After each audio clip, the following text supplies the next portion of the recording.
Prime Minister Datuk Seri Ismail Sabri Yaakob has downplayed calls for an early election, citing a rise in food prices and other living costs.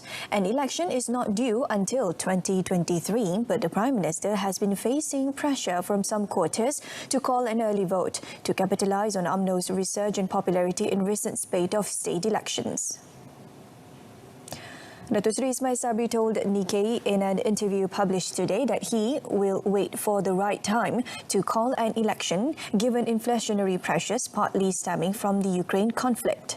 Bank Negara Malaysia expects headline inflation to average between 2.2% and 3.2% this year, with food costs up 4.1% in April.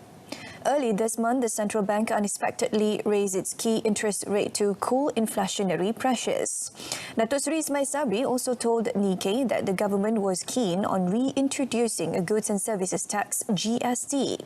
He said the government was aware of the GST's unpopularity but had limited options, noting it had lost 20 billion ringgit in annual revenue after the tax was abolished. He said the government would target a GST rate that would not burden the people, but would not be so low that it defeats the purpose of expanding tax revenue. He also stressed that his administration is working on a targeted subsidy rationalisation program for low to middle income households and will submit the plan to the Cabinet in due time. Meanwhile, in a posting on Facebook today, Datuk Seri Ismail Sabri urged all ministries to expedite the implementation of their development projects, as those projects would give multiplier effects, especially to boost the grassroots economy. The Prime Minister said he made the call at the National Development Action Council's meeting this morning. According to Datuk Seri Ismail Sabri, under Budget 2022, the government has allocated 40.5 billion ringgit for basic development expenditure. At the same time, he said the government is giving serious attention to the rising price of construction materials. The Premier said immediate intervention would also be conducted by the relevant agencies to control the hike in the prices of construction materials, because if left unchecked, it would affect the implementation of development projects. The National COVID-19 Immunisation Programme for Children Pick Kits, which was launched on 3rd February for children aged 5 to 11, ended today. Deputy Health Minister Dr. Nur Azmi Ghazali said since Pick Kits launched in February, a total of 1,720,411 children aged 5 to 11 have received at least one dose of the COVID-19 vaccine, and 1,171,888 children, or 33%, have completed 2 doses. He said an estimated 548,523 children will complete their second dose by 30 August. Ini ada 2 golongan lah, iaitu kanak-kanak yang belum mencapai 5 tahun. Mereka akan diberikan peluang untuk mendaftar dan membuat janji temu di pautan yang diberikan sehingga 31 Januari 2023. Dan juga kepada mereka-mereka yang terkena penyakit, anak-anak yang terkena penyakit COVID, mereka diminta tangguh dulu sehingga mereka sembuh sekurang-kurangnya 6 minggu selepas itu untuk mendapatkan vaksin. Mereka boleh pergi kepada klinik kesihatan dan mendapatkan janji temu untuk vaksin. Recently, the Deputy Minister was reported to have said that the Ministry of Health MOH did not intend to extend Pick Kits, as enough time has been given to parents to bring their children to get vaccinated for free.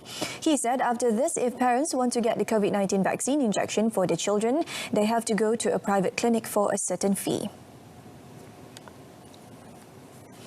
Out of 65,535 cases of hand, foot and mouth disease HFMD reported as of 28th May this year, only 3 were admitted to intensive care unit ICU wards so far.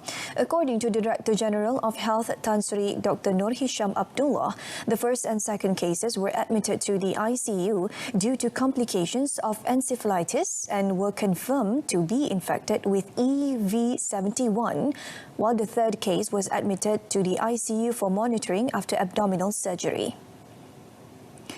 In a statement today, he said the third case has been transferred to the regular ward on 27th May for further monitoring, while the first and second case are still under close monitoring in the ICU. Tan Sri Dr. Nur Hisham said as of the last day of 21st epidemiological week on 28th May, a total of 65,535 cases of HFMD were reported, which was an increase of 27-fold from only 2,333 cases recorded in the same period last year. Selangor still has the highest number of cases at 18,525 cases, followed by Kuala Lumpur and Putrajaya with 8,088 cases. The Health DG said the majority of outbreaks occurred in child nurseries, kindergartens and preschools, followed by private homes and also childcare centres. He added that outbreaks appear to be exacerbated during the incubation period of HFMD.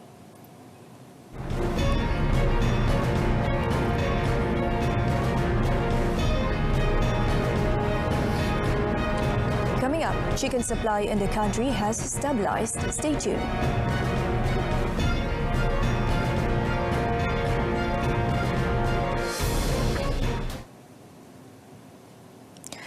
The Transport Ministry MOT is ready to be investigated regarding claims of giving bribes in the public transportation infrastructure construction involving the Mass Rapid Transit MRT project. As Minister Datuk Seri Dr. Wee Ka Siong said, the MOT would give its cooperation and always practice transparency and not supporting any element of misappropriation in whatever project related to the ministry. MRT Corp pada bulan Mac di mana mereka telah menyatakan kesediaan untuk apa-apa perkara yang perlu disiasat sama ada melalui SPRM atau saluran betul untuk melakukan kesiasatan.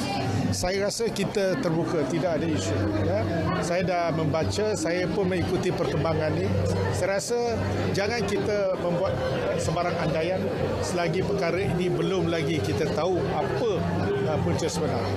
Ya, yang penting ialah MRT sentiasa mengamalkan prinsip ketulusan. Kita tidak ada isu tentang perkara ini. He said this after attending a Hari Raya and 76th anniversary celebration of the Road Transport Department JPJ in Putrajaya today.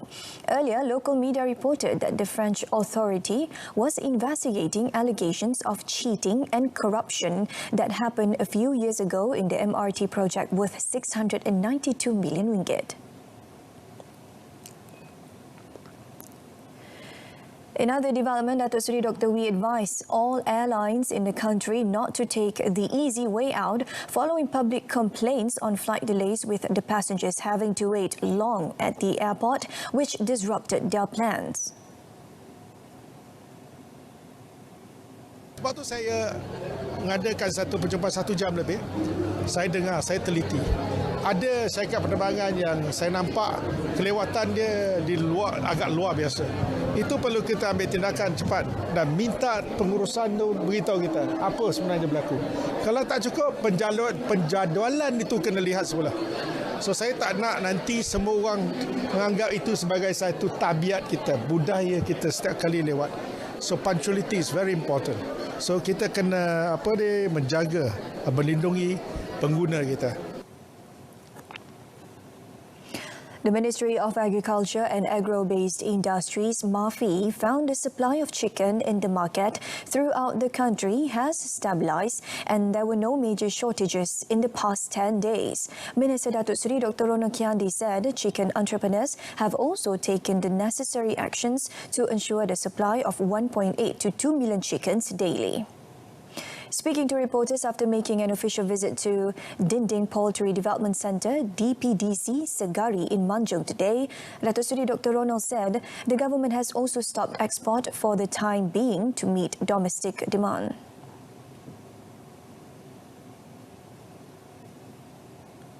Dan harga di pasaran sekarang mungkin mencecah RM11, RM10, RM11 1 kilo. Tapi kerajaan memutuskan untuk demi kepentingan rakyat meletakkan harga siling ayam pada kadar RM8.90 dan perbezaan harga itu ditampung melalui subsidi. Itu yang menyebabkan kos pada kerajaan sebanyak 730 juta untuk tempoh 4 bulan.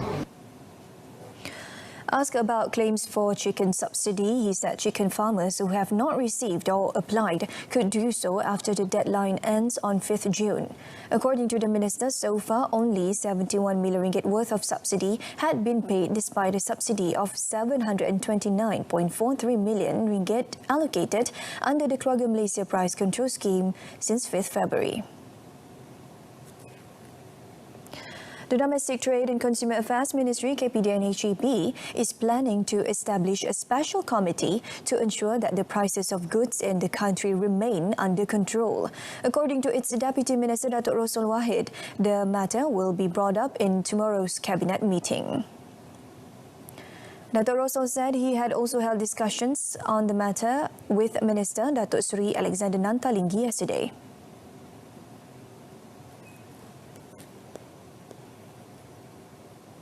Artinya kalau Kabinet setuju, saya yakin kita akan wujud satu jalan kuasa penentuan harga untuk suatu barang tersebut.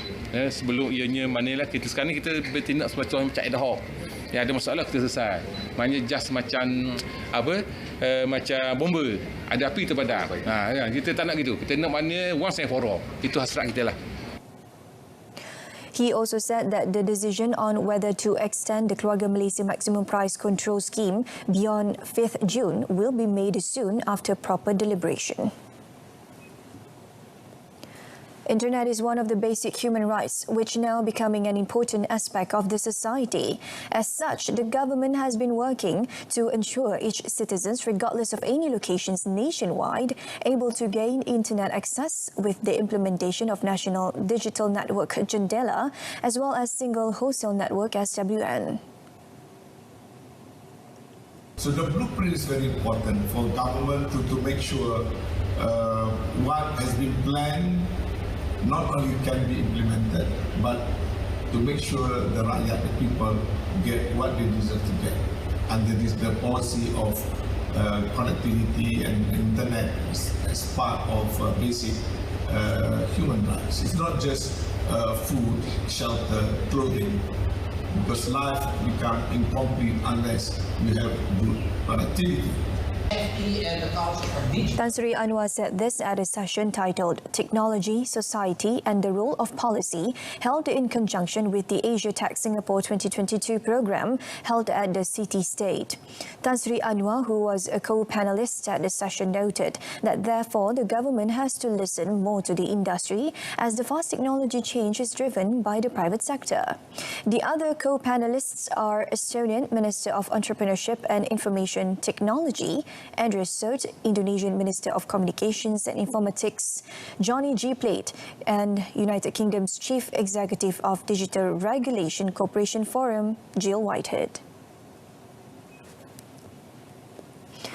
Meanwhile, Tan Sri Anwar said the country's digital economy ecosystem needs close participation of both public and private sectors in order to cope with the rapid pace of technological advancement. He said whatever technology introduced will need some kind of regulations, which is almost impossible if the government is too slow in making changes, while at the same time giving every opportunity to enable the private sector to continue and grow. Collaboration between government and private sector that will provide a more conducive ecosystem for positive development of the digital economy and also technology advancement. Explaining further, Tan Sri Anwar said the digital ecosystem develops rapidly while the laws, which takes years to have an amendment being made, might become obsolete and even irrelevant. Therefore, the minister said the government has to listen and engage more with the private sector, who will implement and introduce new technology and really understand the truth. Next up in sports, Malaysia win big against Japan, book a spot in Asia Cup 2022 final. Stay tuned.